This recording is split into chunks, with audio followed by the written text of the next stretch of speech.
Bloomberg Audio Studios. Podcasts, radio, news. This is the Bloomberg Surveillance Podcast. Catch us live weekdays at 7 a.m. Eastern on Apple CarPlay or Android Auto with the Bloomberg Business app. Listen on demand wherever you get your podcasts or watch us live on YouTube. Okay. Joining us now from the Peterson Institute. This is what the show's about, folks. Stavridis yesterday, Ambassador Haass an hour ago, and now Adam Posen of the Peterson Institute. Year-over-year headline, 2.5 last time. It's going to come down to 2.3. No, 2.4%. So a little bit of, as John mentioned, a little bit of statistical lift here across core inflation, headline inflation as well. And on real wages, real hourly earnings, inflation-adjusted hourly earnings year over year, Paul Sweeney, we saw 1.3 revised up to 1.4 and enjoy a further lift to 1.5% this morning. Yeah, exactly. So the inflation data coming in just on the reported and on the core ex-food and energy, a little bit higher than was forecast, a little bit higher than last month. And initial jobs claims coming in notably higher than expectations. So a lot to market. And we got the market selling off a little bit, Tom. The S&P off 11 points, the Dow futures off 61, the NASDAQ off 57. Kim Harvey, we continue with, he's with Duke University, a small school down in North Carolina. Fired up about shelter. We'll get the shelter number here. They come out, the incredibly detailed report comes out in drips and drabs. But again, Kim Harvey, as we spoke to Adam Posen and Torsten Slok at Apollo, even if we get stability or the disinflation vector lifts up a little bit, this is a Fed that has to adjust, isn't it? Yes, and I just looked at the shelter number, and it's 4.9% year over year. So last month it was 5.2. Now it's 4.9. So think about that number. So again, it is completely disconnected from reality. It's the main skew of the inflation and 36%. Yeah, 36% of the CPI. Professor, we studied at Duke. Paul goes to 2 decimal points, 36.52%. Continue. There you go. So, and if you just do the simple calculation of that 4.9% and then multiply it by like 0.36, that delivers 1.77%. So 1.77% of the print today is purely due to that distorted shelter number. So if you substitute anything in that's closer to reality, the inflation print is not 2.4%. It is 1% or potentially less than 1%. So we are below the Fed's target, yet they're debating, should we do 25 basis points? Come on. This, supposedly, the Fed is data-driven. Well, the math that we just did was not a very challenging exercise. Let me review the math here, Professor. I love having you on. This is the real world, folks. You take the number for shelter, 4.9%. You move the decimal point on the weighting to 0.3652, and you come up with that sub 2% number. There's disinflation in real estate, Paul, everywhere but Summit, New Jersey. Exactly right. You got that right. So, Kim, supposedly you and others like you have these discussions with various folks at the Fed. What is their response for kind of not necessarily looking at that data, at least in that way? So in the past, I've been a visiting scholar at the Fed, but I've got not very strong connections with the Fed, perhaps because of my social media and critique. So if they listen to me, they listen to me on your show and other media and my social media. And indeed, there's a lot of PhD economists at the Fed, over 400. Wow. And again, I hate to call it, but it's a lesson. It's a basic lesson in how you put an inflation number together. And it seems like the message is not getting through. I got to ask one final question, Professor Harvey, and it's just a general question. Don't throw the chalk at me. Are they fighting the last war? It's actually a very deep question, and I do believe that they are anchored in the past, and we are far above a Fed funds rate that is reasonable, given the inflation rate that is in real time, which is less than 2%. It's actually closer to 1%. We run the risk, when you keep the rate so high, of creating a self-inflicted wound where we purposely drive the economy into an unnecessary recession. And we're seeing the seeds of a slowdown already. Right. And the Fed needs to be aggressive and to undo the damage. Okay, well, Cam, we've got to go. Sarah Haass has got her slide rule out. We got to get to her in a moment. You got to love a Professor Paul and his CV, the article, What We Know and What We Know We Don't Know. Exactly. That's the name of the article. Cam Harvey, Duke University. Nice to see you guys take out UNC by a point there in football. Now, the way this works, Paul, is when John Silva left Wells Fargo, he gave Sarah Haass. He gave Sarah Haass his Kufel and Esser slide rule. Whoa. So when Cam Harvey was going through the shelter math, I saw her popping the slide rule, going 0.36 times the weight, 0.36 times 4.9%. Sarah Haass, does the shelter dynamic matter to the Fed? So I think we've seen a big shift from Fed officials away from the official measures of shelter inflation towards some of the private sector measures, towards some of the fundamentals like Professor Harvey was speaking about. So I think it still matters in terms of the overall picture, but it is not necessarily a holdup to what the Fed is doing or what they are likely to be doing soon, as they know there is a tremendous lag and perhaps an even longer lag this cycle for various reasons. So I think they are adjusting some of these numbers as they go. How do you think the Federal Reserve then, Sarah, will kind of look at this data today, both the inflation data and the jobs data? Yeah, so I think overall the report, just in some ways very similar to the jobs numbers, came in a little hot all around. So you saw it in terms of the headline inflation, where you got a 0.4 increase in food, even as you had energy prices coming down. So this wasn't all just a somewhat firmer core.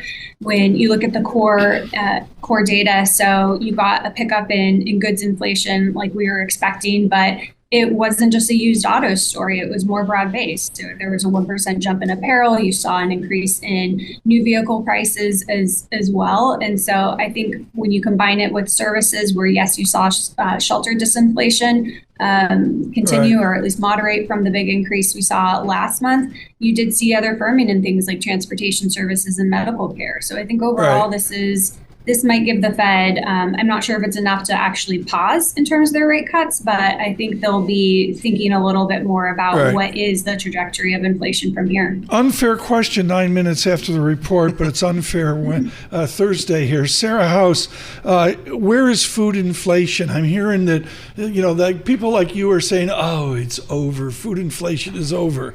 And Jen Tucker's saying, no, it's not. Where are we on food inflation?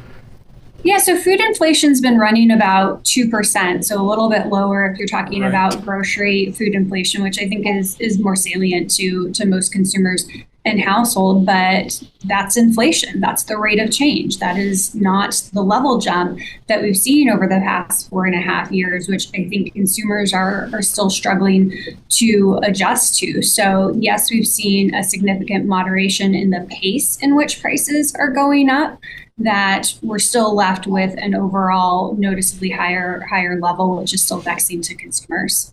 Sarah, how do you think the consumer's doing broadly defined? I just got back from Orlando, Florida, and boy, Disney World was packed despite the fact that a hurricane was coming, and they're not giving that experience away, by the way. It's very expensive. How's the consumer doing from your perspective? Yeah, I think overall the consumer is still doing pretty well. And I think that corresponds to the fact that the jobs market is still in good shape. Yes, we've seen it cool off from where we were a year or 2 years ago, but we're still adding jobs. And importantly, we're seeing real wage growth. So even as maybe inflation isn't coming down as quickly at this stage of the cycle, we're seeing wages outpace inflation. And so consumers are still able to go out and spend and have those nice Orlando vacations. Okay, this is a key question. It's my last one. I'm sorry, Sarah, we got to run here just because of the news. So Rob Caroling coming up in the 9 o'clock hour, folks, on Milton. Sarah Haass, if with this resiliency of less disinflation, this resiliency of a certain select prosperous America, are we misjudging where nominal GDP is and thus misjudging corporate revenues and thus misjudging cash flow? Are we just getting wrong out 12 months, the prosperity of America? Well, I think that has been the pattern this cycle is many economists have been just too downbeat in terms of in many ways, the impact of that tightening. And we just have seen more resiliency out of the consumer. We've seen more resiliency out of the jobs market and thus far inflation as well. And so all of that points to a somewhat higher nominal pace of GDP growth and therefore some of the revenue streams of many companies. Sarah, thanks so much. I greatly I appreciate it. You know, Paul, she's with Wells Fargo, I should say. Excuse me. I'm sure. And I love that she used her slide rule to do that. Can't Harvey, man. You're listening to the Bloomberg Surveillance Podcast. Catch us live weekday afternoons from 7 to 10 a.m. Eastern. Listen on Apple CarPlay and Android Auto with the Bloomberg Business app. Or watch us live on YouTube. Joining us, the queen of non-event analysis, Rebecca Patterson, joins us with all her work at Bridgewater, Bessemer Trust, in various and large banks over the years. When someone like me says this report was a non-event, is there any such thing as a report that's a non-event? No, there's not. Every piece of data gives you some new information that can help you build confidence in a view or help you change your view. So no, I think even though this number will not change the Fed's trajectory, it probably does give them some confidence at the margin that things are continuing to move in the direction they want, just a teeny bit more slowly. We also, in addition to the CPI data, Rebecca, we also had initial jobs claims came in a little bit higher than expected, a little bit higher than last month, which takes me to an essay you had in the New York Times today. The good old days of manufacturing are long gone. That's not what the two presidential candidates are saying here. Right. What's going on with the labor market and manufacturing? Well, that's what prompted me to write this essay. So I see both Vice President Harris and former President Trump saying we're going to revitalize manufacturing. And I think it conjures these images of the 1950s, where literally 1 in 3 Americans were employed in manufacturing. Not a lot of college degrees required. It was mainly white men born in America. Not as many women worked. We had a faster growing labor force because women had more kids. So that's the image. Yep. The reality today is we don't have enough native born Americans. So this requires immigration, which is a tough one right now politically. We require foreign help. Some of the technology we need for manufacturing, like semiconductor chips, we need to have allies who are willing to invest in America. And last year we saw trillions of dollars of foreign direct investment come into manufacturing. And then we also need immigration, we need FDI, and we need college degrees. About half of these manufacturing jobs today require college degrees. So we will create more manufacturing jobs, but the president, whoever gets elected, needs to appreciate these realities, and it's not going to bring back the 50s or even the manufacturing we saw in 1979, which was about 19 million workers. I'm going to get this essay out on Twitter and LinkedIn, folks. I really can't say enough about it. And, you know, I'm going to go frankly back to Bessemer Trust, where you wrote there on quiet quality money. We had a technological innovation in steel with a guy named Bessemer a few years ago. Yes. Just technology is not going to fix our manufacturing dreams, is it? Correct. No, technology is going to certainly play a role because we won't have enough people to do these jobs. And in some cases, it makes sense to use technology. But what we have to do today, Tom, is train workers. And I was actually really heartened to see earlier this week, Gina Raimondo up at the Micron plant local high school where they're training high school kids about technical careers that may not need a college degree. We need more of that around the country. This is Mike Cronaido in my book of the year last year, Chip War, which is even more important now than it was 2 years ago. Quality academics out of Tufts University. Brandeis or Tufts? I can't. They're all Red Sox fans up there. I can't remember. Rebecca, but this is a stereotype, and if Secretary Raimondo is here, I'd say the same question, or Republican Secretary of Congress. The myth and the bias is they work better in manufacturing processes in Asia. They're more disciplined, there's less error, there's just simply better manufacturing processes in China, in India, in Asia. Do we need to replicate that or do something different? Well, it's interesting. I've been following the build out of the TSMC plant in Arizona, and they've struggled to get enough workers, to train the workers, and then the style of workmanship from the Taiwanese who've come over to the United States is very different from what the American workers are used to. So what are we going to do? What's your prescription for that reality? It's a great question. I'm not sure that Americans are going to agree to work exactly like their counterparts in other countries, but we're going to have to find some happy middle if we want to have the productivity growth that we're hoping for from things like having these chip plants and more AI in the United States. Some economists, or a lot of economists, are saying that the migrant labor that has surged over the last 3, 4, 5 years has actually been absorbed fairly well by the economy. These folks are getting jobs. Their FICA is being taken out of their paycheck, whether they know what it is or not, and taxes are being paid, and they're spending money, and it's part of the economy. Is that valid, do you think? Yeah, it is. I mean, I was actually speaking with New York Fed President John Williams recently, and he said, and I'm paraphrasing, but it was pretty darn close, we would have never seen GDP growth over 3% if it had not been for those immigrants coming into America. Because as you said, they don't all get jobs on day one, but by and large, they're working, they're spending money. Some of them, depends on the job, are paying taxes, so they are lifting growth. So they are a net positive, and that is one of my big fears with this election. And Adam Posen and others on your show have been talking about this, that depending on how many immigrants we push out of the country and what that does as a chilling effect to legal immigrants, that's going to matter too. This could be a pretty noticeable drag on GDP in the coming years. So we have to be careful what we wish for here in terms of the American population and our policymakers. Time for one more question. We've got to go back to Patterson originality, which is once again the certitude of dollar weakness, OMG, resiliency, even legit strength. I don't have a 150 print on yen yet, but I got back to 149 today. Right now, 148.40. When does the dollar go weak? Can you give us date, time, hour, month? Well, Saturday morning at 10 a.m., I think it's local time, in China, they're going to have a big press conference. I believe for the dollar to weaken on a sustained basis, we need to see the U.S. doing okay, but growth overseas having sustained positive momentum. If China does the bazooka for the consumer in China, and we have sustained turnaround in the Chinese consumer, that could be the ticket, because it matters not just for China, but for a lot of economies that depend on China, like Germany.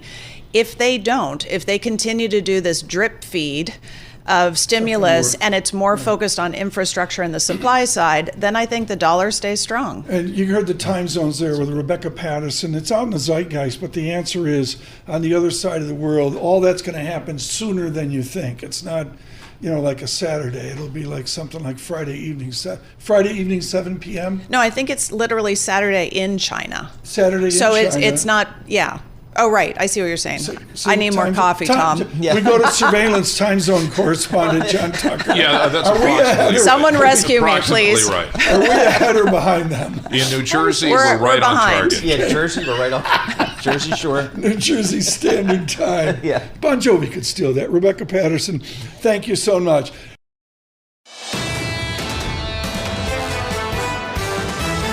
This is the Bloomberg Surveillance Podcast. Listen live each weekday starting at 7 a.m. Eastern on Apple CarPlay and Android Auto with the Bloomberg Business app. You can also listen live on Amazon Alexa from our flagship New York station. Just say, Alexa, play Bloomberg 1130. Edward Jones has an incredible character out of St. Louis.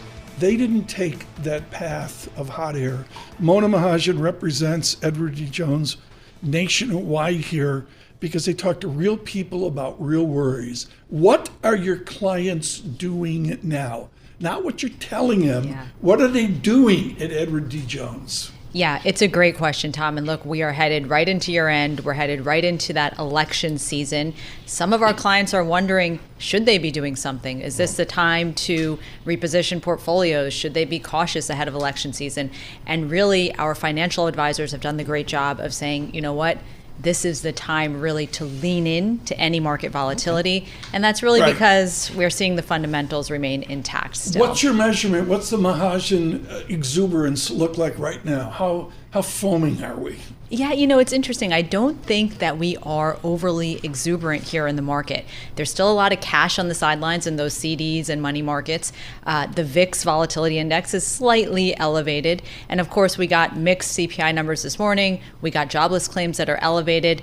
But nonetheless, we are looking at a Fed that is cutting rates, that inflation is still moving in the right direction, and earnings growth, importantly, looks on track for potentially double digit this year and maybe even double digits next year. So good backdrop. That's kind of where I wanted to go. We're going to hear from our good friends at JP Morgan tomorrow, start getting some earnings flowing here. What are you looking for this quarter for earnings? Yeah, it's a great point. And look, we got about 11% year-on-year earnings growth last quarter. That expectation has dropped for this third quarter to about 4%. So the bar has been reset lower, and we know corporations continue to beat and raise. And so we do think that this lowered bar is a positive heading into earnings season. To your point, we'll be listening to the big banks tomorrow. We want to hear not only, how lower rates impact them, we also want to hear how is the consumer doing? How is the consumer feeling? And where are they spending? Is there loan growth on the way? So, I guess what we hear from a lot of the economists is that by and large, the consumer's in decent shape. Yes, there are pockets of weakness, particularly folks that maybe don't own asset stocks, bonds, real estate, that type of thing, which is a lot of folks.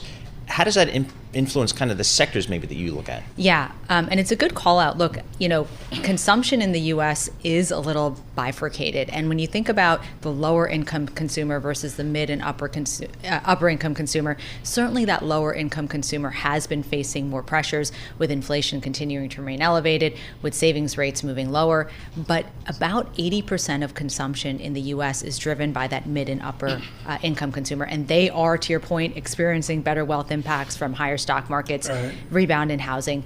From a sector perspective, we like this idea that this broadening of market leadership has some legs. Is cash an asset? I want to go to South Tampa, not Tampa, Florida. Okay. Hurricane went south of it. It was very serious across all of Tampa. You got Edward D. Jones on Kennedy Boulevard in Tampa, Florida. They got some problems this morning. They got to pick up the pieces. Yeah. What's your 3-year view for someone shattered in Tampa with Edward D. Jones? Yeah, it's a good call out. Our hearts go out to everyone suffering from these natural disasters over the last several weeks. We would say, look, if you can, the 3-year view is anytime you get that opportunity to build your investment portfolio, it is a good time. And in fact, we all know Einstein said that the eighth wonder of the world is compounding interest. So we know that if you start early and if you start often, that is the before number one. age 42 on retirement plans, right? Absolutely. Yeah. Hopefully Mona, 22. We got to do a hurricane beat here in Tampa, so we have to leave it. Here, don't be a stranger. Please come in. Thanks, guys. Mona Mahajan with Edward D. Jones.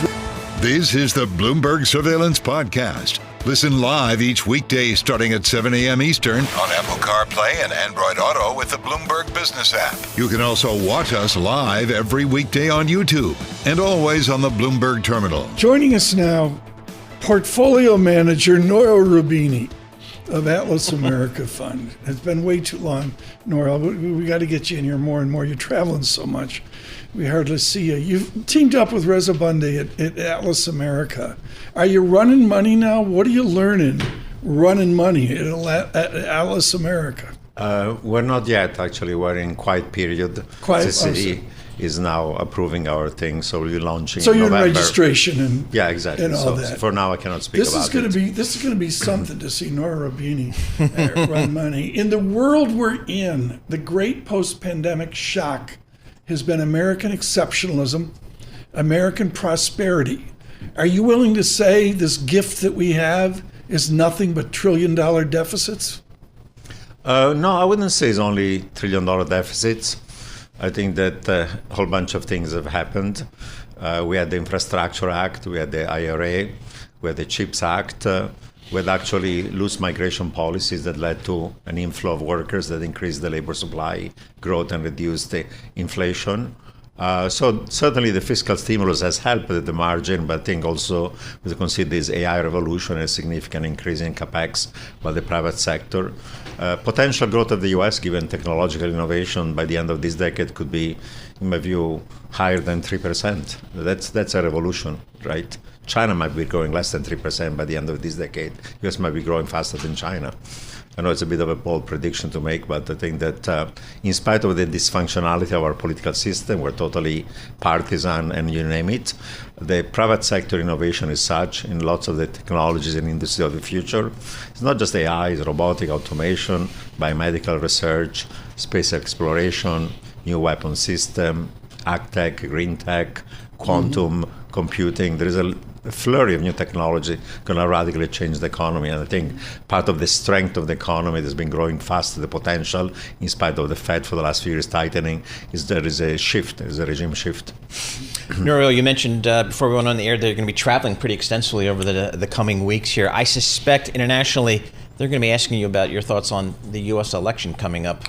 How would you frame a response to some of your international clients? Well, I think that the major probable risk to the U.S. economy comes from the elections, and the economic policies of a new Trump administration will be very different than those of a Harris administration. If you take at face value what Trump says, he says, I'm going to impose tariffs on all imports in the U.S. of 10 to up to 20%, up to 60% on those from China. He wants to devalue the dollar because he thinks it's too strong and has led to deindustrialization. He wants a more dovish Fed, and he'll have a chance to change some of the leadership of the Fed. And the Center for Responsible Budget just the other day said that his fiscal policy will increase the deficits and the debt by $7.5 trillion over the next decade. That's well above what even Harris will have it, but it's unquote only 3.5. Right. And it will have a restriction to migrations, severe draconian restriction to migration. I don't know if it's going to deport millions of people, but even not letting them in implies a significant reduction in the labor supply. So all these things together, all these policies, trade, currency, migration, monetary, fiscal policy, in my view, imply higher inflation, lower economic growth, higher bond yields, and potential for a correction in equities. You're not willing to give up on stagflation. A lot of people are saying maybe it's over. I don't think it's over for the following reason. The three negative aggregate supply shocks of COVID, of course, have gone away. But as I pointed out, the economic policies of a Trump administration, in my view, are stagflationary, because whether it's immigration, whether it's the currency, whether it's trade, whether it's monetary and fiscal policy, they are increasing inflation and they would reduce economic growth. So that, call it stagflation light or stagflation, but they would be stagflationary. And as I pointed out in my mega threat book, there are other forces that are more medium term that are all stagflationary. Decoupling and protectionism, restriction to migration, aging of population, reshoring and friendshoring, geopolitical risks that lead to fragmentation, climate change, new pandemics, backlash against liberal democracy leading to fiscal policies that are pro-labor and union, increase wage growth, and potentially even de-dollarization, gradual, but they will increase essentially Can you model, well, this is your wheelhouse. Yes. When you were with President Clinton, can you model a weak dollar? Can I model it in which sense? Do you predict a weak dollar? It depends. You know, if we have a very large fiscal deficits, and if we have very large current account deficit, these twin deficits are going to continue. In spite of the strengths of the private sector, I think at some point the bond market vigilante is going to wake up. And in the last few years, in spite of these twin deficits, the dollar was strengthening because we had tight monetary policy. And therefore, the capital account was essentially compensating for a very large current account deficit. But if that large current account deficit remains, at the same time, interest rate differential are implying that the capital inflow in the US are going to be less, let alone the fact that we are weaponizing the dollar and some country may be gradually de-dollarizing, that would imply over time a weaker dollar over time. I'm not talking about the crash of the US dollar, but the counter argument is that there is so much innovation in the US that the inflows of capital are not going to be into fixed income, treasuries, but rather in equities. That has sustained, of course, the dollar for the last few years. If that continues, then that might be partially supportive of the dollar, leading to less of a weakening. Professor, most of us grew up with globalization as a theme, as something we learned and experienced. But that seems to have reversed itself a little bit over the last 4, 5, 6 years. A, do you agree with that? And B, will that continue? Yes, I would say that both the trends of geopolitical fragmentation are leading to some degree of, call it either deglobalization or decoupling or de-risking or reshoring and friendshoring, or changing in the global supply chains from just in time to just in case, from China to China +1 or +2, from emphasizing in investment economic security rather than economic efficiency. So the question is not whether, the direction is one towards fragmentation is going to continue given geopolitics, given AI, given other pressures that are on labor income. The question is not whether, but only how much and how fast. Nouriel Roubini with us here, folks. The Dow -92, the VIX 21.23. A little bit of weight to the tape this morning. Nouriel, with all that said, we're in a bull market. Tomorrow, JP Morgan earnings. For the last 10 years, annual return on JP Morgan's 12, 13, 14% per year. How do you explain the lift in asset valuations in America? Well, I explain it by the fact that one, we achieved a soft landing, and we achieved it not because of what the Fed did, but because we got lucky. Those 3 negative aggregate supply shocks of COVID reversed themselves. You think the Fed got lucky? They got lucky because in any other situation, the Fed going from 0 in QE to 5.5 in QT would have led not only to lower inflation, but also to significantly lower growth and even a recession. Now, we had the lower inflation, but we did not have the recession. Why? My explanation is that 3 negative aggregate supply shocks of COVID, the impact of COVID on supply of goods and services and supply chains and labor went away. The impact of the shock of Russia, Ukraine on commodity prices went away, and China phased out the zero COVID policy. On top of those 3, we got other things that happened. One was immigration, 2.5 million people entering US for the last 4 years, documented or undocumented. That kept the lead on wage growth, increased growth. We had the AI revolution that also has led significant increase in private capex. So all those factors explain why we said stronger growth and inflation went lower. Was not really the Fed. It was just we got lucky and we got immigration and we got the AI revolution. Geopolitical risk, that's front and center for investors really over the last several years, probably more so than it has been in a while. Yet markets have seemed to churn higher. How do you factor, whether it's coming out of Ukraine or the Middle East, how do you factor that in?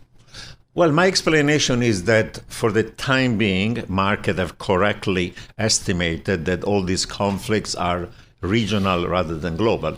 After all, Russia and Ukraine is very ugly. It has damaged severely the Ukrainian economy, has caused some damage to Russia. It had initial impact on global commodity prices, but now more oil and natural gas from the Middle East, the US, has led to even the European being able to phase out the Russian oil. For now, the conflict between Israel and Hamas was on Gaza. There is a risk of regionalization. So far has not occurred.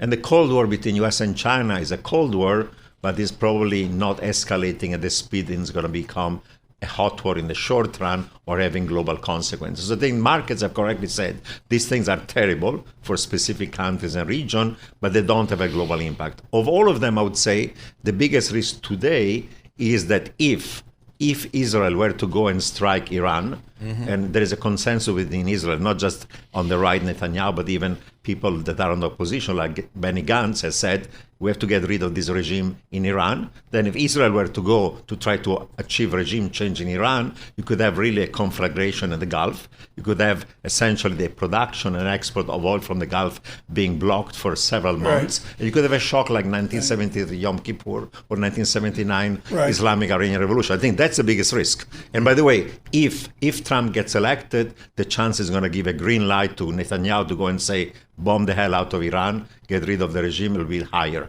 than under the Harris administration. Where does Turkey fit into this? Your father moved rugs in Turkey years ago. Nouriel Roubini on the next Erdogan. What do you expect to see there? Well, the economy is still quite fragile. The good news that he put in place as finance minister, Mehmet Şimşek, was actually very mainstream and orthodox. Ex-Merrill Lynch, yeah. Yeah, is very good, and therefore inflation is gradually falling, but still too high.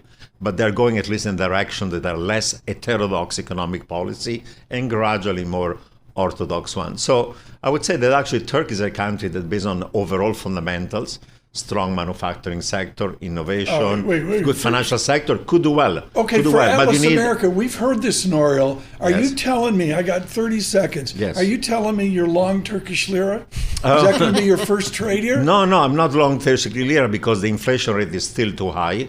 And the amount of monetary and fiscal and credit tightening is not yet sufficient. But I'm saying at least they're moving in the right direction compared to what was the situation before the last presidential election. So finally, Erdogan has realized there was a risk of a currency and a financial crisis. He gave power to some orthodox central bankers and finance ministers, and therefore the economic policy are moving in the right direction. Don't be a stranger. Nouriel Roubini, it's been way too long. Thank you so much. With Atlas America Fund, Roubini Macro Associates, and of course his affiliation with New York University over the years. Really can't say enough about it. Look for his books. I'm begging for a new book from Roubini, but he's...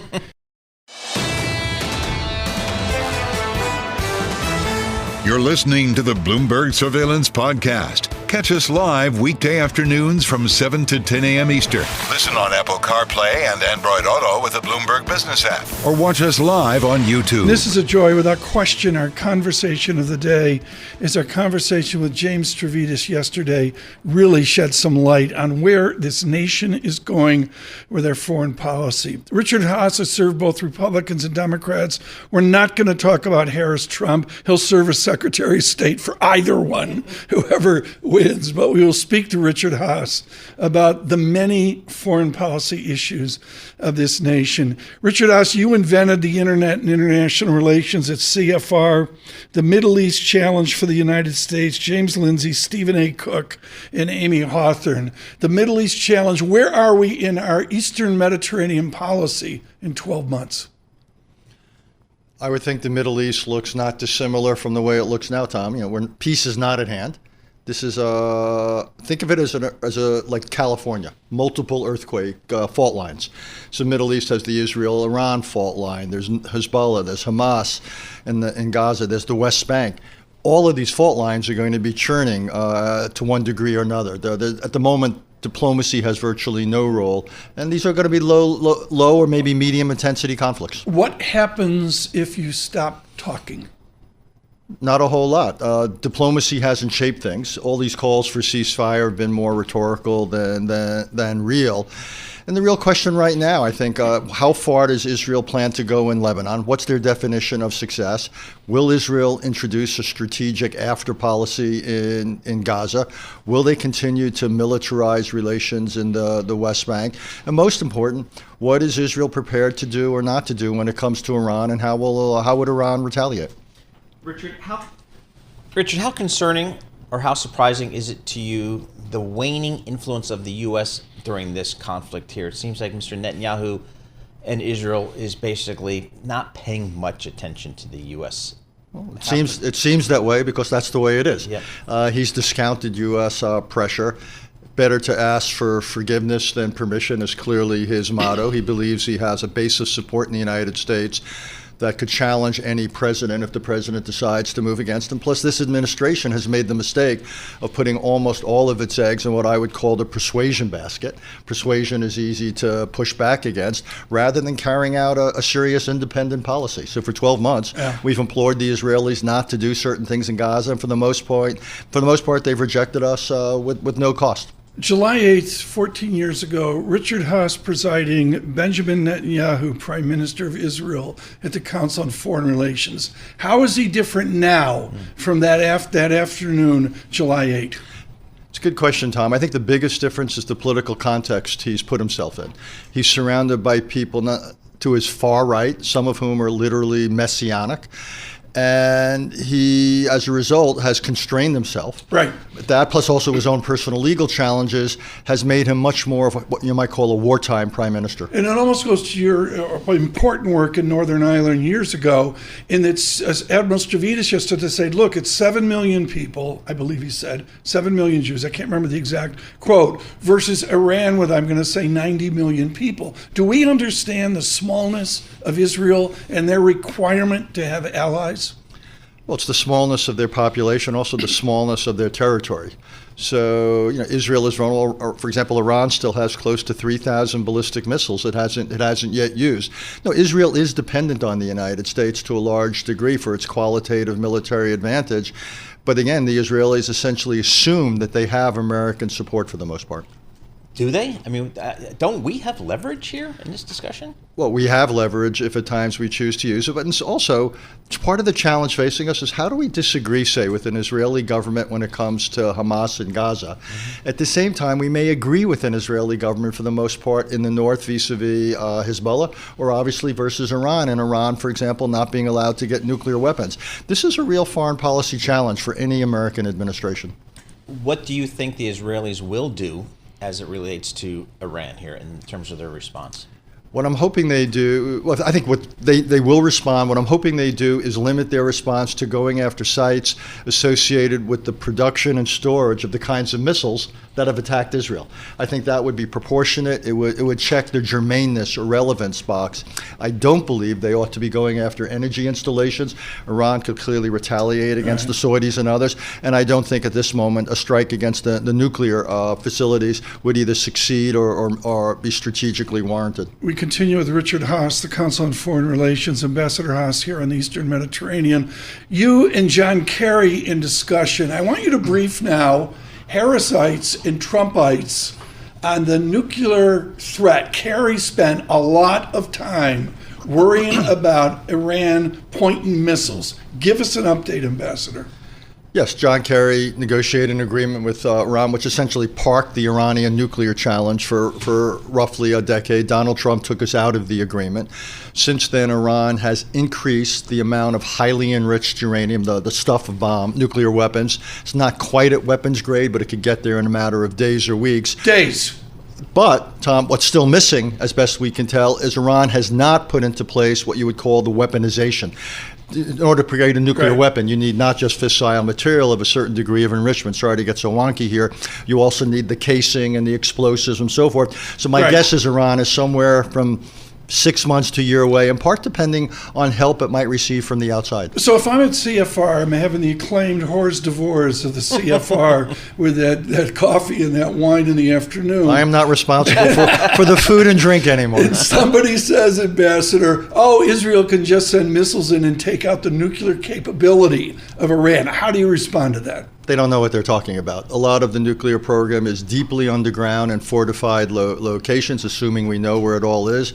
You can't take out the intellectual dimensions of it. So I think what you would say is if Israel used military force, it could buy some time. It could set back the Iranian program months or even years. But what would happen is it would be reconstituted underground, probably in places and locations far more difficult to take out. Are you surprised that Israel has not yet responded to Iran more than a week from that last attack? What they're doing is in some ways responding to Iran by what they're doing in Lebanon. Degrading Hezbollah to the degree Israel has done it is quite strategically significant because Hezbollah was in some ways a powerful Iranian instrument hanging over the head of Israel with hundreds of thousands of rockets that could hit Tel Aviv, hit Ben Gurion Airport. So the decapitation and degradation of Hezbollah is strategically the most interesting thing that's happened in this part of the world recently. What then do we do with your collective memory of that horrific afternoon, I believe it was, or morning in 1982? How does the U.S. project to Lebanon a new Lebanon if they take out Hezbollah? Well, but your predicate is the question, can you take out Hezbollah? Not clear to me. And right now there's an interesting conversation going on, Tom. What's the definition of success in Lebanon? Is it to degrade Hezbollah to the point you push them north, so presumably you get a ceasefire, you reduce the threat to Israelis living in the northern part of Israel, 60,000, 70,000 Israelis can go home? Or is it to remove Hezbollah, as a military entity, as a state within a state in Lebanon. And right now there's a debate going on in Israel, and I expect between Israel and the United States, what is the definition of victory? Just how ambitious ought Israel to be in Lebanon? Richard Haass joins us. He's the President Emeritus of the Council on Foreign Relations and with Centerview, he's like as an well investment as banker senior. now, Tom. He's a Centerview. He's a banker guy. Yeah, well, he's adding, but look at the people he's with. I mean, Richard Case. I mean, for starters, William Edwards. I mean, Anna Centerview Partners is a senior counselor as well. I made a joke that we have to take your book and throw it at people and say, "Shut up and read it." What happened to civics in our school system? Do you blame the education system like Jeff Sachs would blame it? Do you blame the parents like me? Who do you blame? Civics has lost a lot of altitude in schools. It wasn't an anti-civics movement, Tom. It was more like musical chairs. And we kept adding new requirements, STEM and so forth, and civics just lost out. People assumed it was somehow not necessary. They assumed people would get it by drinking the water. I don't know. But we have failed to tell our story. We've failed to explain why democracy is valuable and important, why it's precious but also vulnerable, what it takes for democracies to succeed. So it ought not surprise us that in polls we're seeing that younger Americans are increasingly shrugging their shoulders saying, why should I care? Why should I vote? Why does democracy matter? And then even worse, we have things like January 6th, or the most recent poll I saw today, something like 10% of Americans now believe political violence is warranted to realize their political ends. So, Richard, John from the Fifth Floor writes in here, and he wants to know on that topic there, you were in the Department of State, you were in the Department of Defense. Talk to us about the people that are going into government today to serve this country, to serve their government, to serve their people. How has it changed today versus maybe when you were in government? All things being equal, obviously there's exceptions, Paul, but it's not nearly as good. Okay. The best and the brightest aren't going into government. In part, we've devalued government service. If you trash government enough, if you say government is the problem, which is, Ronald Reagan began and people like Donald Trump and the others have accelerated, not surprisingly, people don't want to do it. You don't get great pay.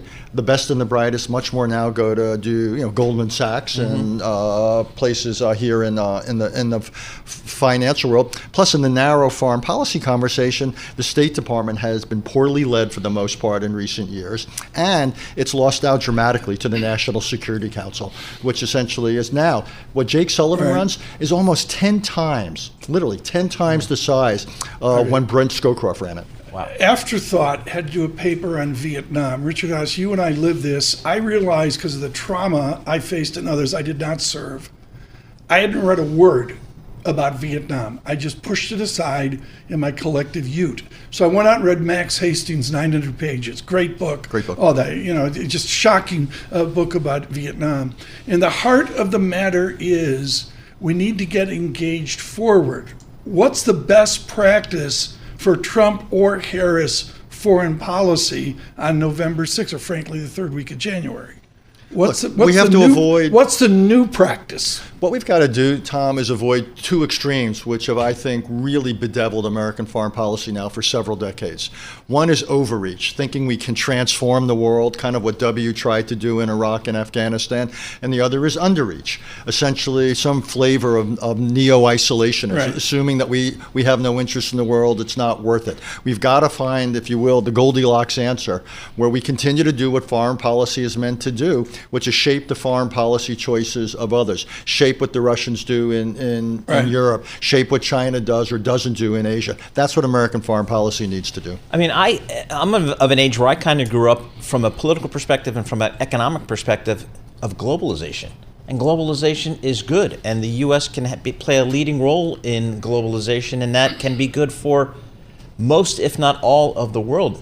That seems to now be in recession here. People are like, America first, or just onshoring friendly. I'm not sure where that goes. You're right now. On both counts. Globalization was good for the most part. Look at how the economies of the world grew at a time, for example, we had quote unquote free trade. It wasn't perfect. Not everybody benefited equally or adequately, but all things being equal, it was I think a benign thing. But yeah, there's been a real rejection of it. We're in an era of deglobalization. Suddenly, free trade is an endangered species. We now have industrial planning increasingly. We have more and more protectionism, more and more blocks. So yeah, globalization Right. wasn't perfect, but the alternative is going to cough up its own real problems. Richard Haass, thank you for this. You know, folks, I flog Foreign Affairs magazine. It's a price of 2 hotel martinis. Even better, Haass demanded that the font stay large so you can actually read the thing, unlike The Economist. Good morning, Zane. You got to make the font bigger in The Economist. Ambassador Haass, Kurtz Phelan is killing it over at Foreign Affairs on China. From your combine as emeritus at CFR, Foreign Affairs, your international combine, can Xi amend away from the present Beijing tone? Can he? Yes. Will he? No. What he's basically done is institutionalized the primacy of politics, person, and party over all else, even at the cost of some percentage of economic growth, even at the cost of relations with the outside world. This is not Deng Xiaoping's China, Tom. This is a qualitatively different China. My essay last year, I mean, you got Liz Economy at CFR. Haass throws her out the door to go work for Raimondo, and you fill it with Zhang Zhou. I hope I'm butchering that pronunciation. It was my essay of the year last year. We've also got a very good China expert named David Sachs, who's Yes. probably the best young China scholar working on issues of China. What do and they Taiwan. say we need to do? What's the Hank Paulson pixie dust for America with a new policy on China? Well, partially we need a new policy on us. We've got to stay strong and more united domestically, so we can compete with China. We've got to keep our alliances strong, above all with Japan, and we've got to have more of a physical presence in that part of the world. We'll never get China to give up its dreams on Taiwan. What we want to do is persuade Xi Jinping that to act on those dreams would be foolhardy. Richard, please give us 30 seconds on what you see in Ukraine and how this might play out. It feels like it's kind of faded to the back pages of the newspaper. It has. I don't think either side can prevail on the battlefield. So somewhere in 2025, at the latest 26, I believe the focus in Ukraine is going to turn not away from the battlefield towards the negotiating table. I think that's inevitable. This has been wonderful. Yep. Thank you for the ample time. Richard Haass with us. We only talked about half the themes we wanted to touch upon. He is President Emeritus of the Council on Foreign Relations and with Centerview as well, Senior Counselor at Centerview Partners. This is the Bloomberg Surveillance Podcast, available on Apple, Spotify, and anywhere else you get your podcasts. Listen live each weekday 7 to 10 a.m. Eastern on Bloomberg.com, the iHeartRadio app, TuneIn, and the Bloomberg Business app. You can also watch us live every weekday on YouTube and always on the Bloomberg Terminal.